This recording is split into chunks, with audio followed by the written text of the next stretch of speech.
বৈষম্য বিরোধী ছাত্র আন্দোলনের পক্ষ থেকে আমরা ঘোষণাপত্রের দাবিতে শহীদ মিনারে পুরো বাংলাদেশ থেকে একটি আন্দোলনের ডাক দিয়েছিলাম।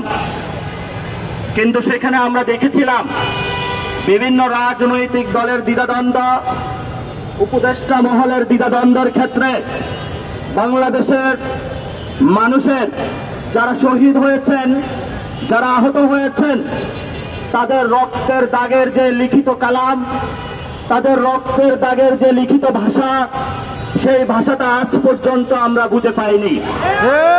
কিন্তু আপনারা যখন আবার রাজপথে নেমে এসেছেন, জুলাই গণঅভ্যুত্থানের যে সরকার, ইন্টারিম গভর্নমেন্ট, তারা তাদের সেই 5 তারিখের রিএনেক্টমেন্টে ফিরে গিয়ে গতকালকে তারা আমাদেরকে প্রতিশ্রুতি দিয়েছে যে আগামী 30 কার্য দিবসের মধ্যে জুলাই ঘোষণাপত্র ঘোষিত তারা করবে।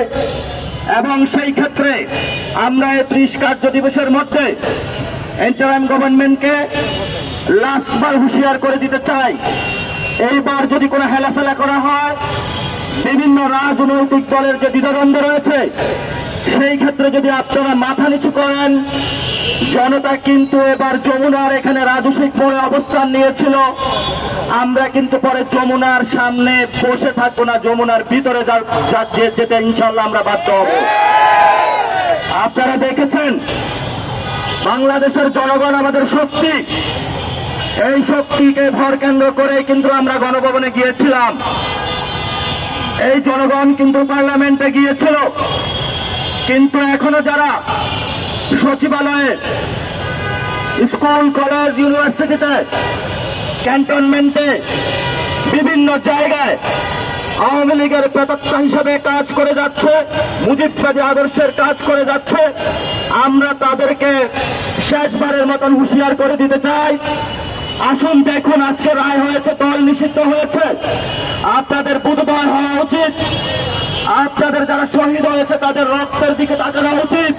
যদি মানুষ হিসাবে বসবাস করতে চান বাংলাদেশে, অবশ্যই আপনাদেরকে মুজিববাদী আদর্শ ছেড়ে জনগণের কাতারে নেমে আসতে হবে। আপনি সচিব পরিচয়ের আগে আপনার পরিচয়, আপনি বাংলাদেশের একজন সিটিজেন। আপনি ট্যাক্সের টাকা নিয়ে আপনার সন্তানকে লেখাপড়া করান, আপনার ফ্যামিলি চলে বাজার করেন, কিন্তু সেখানে যদি কোনো আওয়ামী ফ্যাসিস্টের দুর্নীতির টাকা দিয়ে আপনি স্বপ্ন দেখেন বিদেশে আর কোনো বাড়ি কিনবেন, বাংলাদেশে কোনো সন্ত্রাসের রাজত্ব কায়েম করবেন, বাংলাদেশের মানুষ সচিবালয়ে গিয়ে আপনাকে চেয়ার থেকে টেনে হিঁচড়ে নামাতে বাধ্য হবে।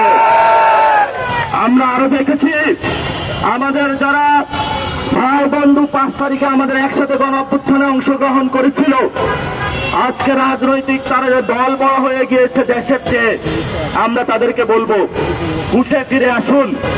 দেখেছেন গতকালকে মানুষ আবার পঙ্গপালের ন্যায় মাঠে নেমেছে, কেউ তাদেরকে বাধা দিতে পারে নাই। এই হুঁশিয়ারের মধ্য দিয়ে আওয়ামী লীগের যে অবস্থা হয়েছে, আমরা চাই না আর বাংলাদেশে কোনো দলের এই অবস্থা হোক।